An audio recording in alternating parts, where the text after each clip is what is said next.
Election के लिए Iran तैयार है। ईरान में 1 मार्च को इंतखाब होना है, यानी वक्त अब खत्म हो चुका है।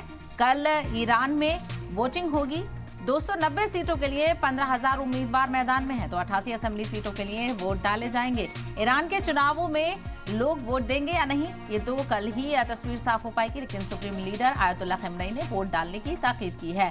रिफॉर्मिस्ट उम्मीदवारों को इलेक्शन लड़ने की इजाजत नहीं दी गई है। ईरान आम इंतखाबात के लिए तैयार है और ईरान में 1 मार्च को इलेक्शन होने हैं। ये इलेक्शन 290 पार्लिमानी अरकान और 88 अरकान असेंबली के लिए होने हैं और इसके लिए वोट डाले जाएंगे। वाज़ेह हो कि इस्लामी जमहूरिया के सुप्रीम लीडर के इंतखाब के लिए असेंबली एक अहम इदारा है। इस इंतखाब को इंटरनेशनल पाबंदियों और इजराइल हमास के जंग के खिलाफ बड़े पैमाने पर एहतजाज की वजह से पैदा होने वाले इकोनॉमिक क्राइसिस के पस मंजर में काफी अहम माना जा रहा है। रिपोर्ट के मुताबिक मुल्क भर में कम से कम 59,000 पोलिंग स्टेशन बनाए गए हैं और तकरीबन 61 मिलियन ईरानी इस इंतखाब में वोट डालेंगे। वाज़ेह हो कि आम लोगों से ईरान के सुप्रीम लीडर ने यानी आयतुल्लाह अली खamenei ने इलेक्शन में वोट डालने की ताकीद की है।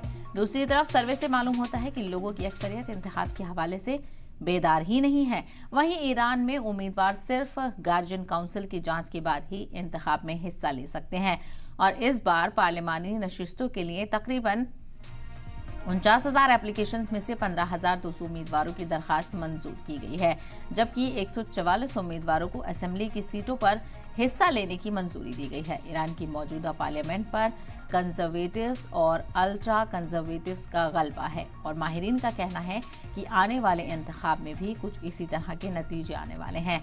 ये इस वजह से भी है कि रिफॉर्मिस्ट उम्मीदवारों को इंतखाब में हिस्सा लेने की इजाज़त नहीं दी गई है। साबिक सदर हसन रूहानी ने इससे कबल कहा था कि उन्हें दोबारा इलेक्शन लड़ने से रोक दिया गया है। वहीं साबिक मोहम्मद खातमी ने इल्जाम लगाया है कि ईरान इस बार फ्री एंड फेयर इलेक्शन से बहुत दूर है। तो कई तरह से अहमियत का हामिल है ईरान इलेक्शन और इसको लेकर सियासी सरगर्मियां देखने को मिल रही हैं। कल इंतखाब होने हैं और वोटिंग यहाँ पर होगी और गार्जियन काउंसिल के मुताबिक ही यहाँ पर चीज़ें देखने को मिलेंगी।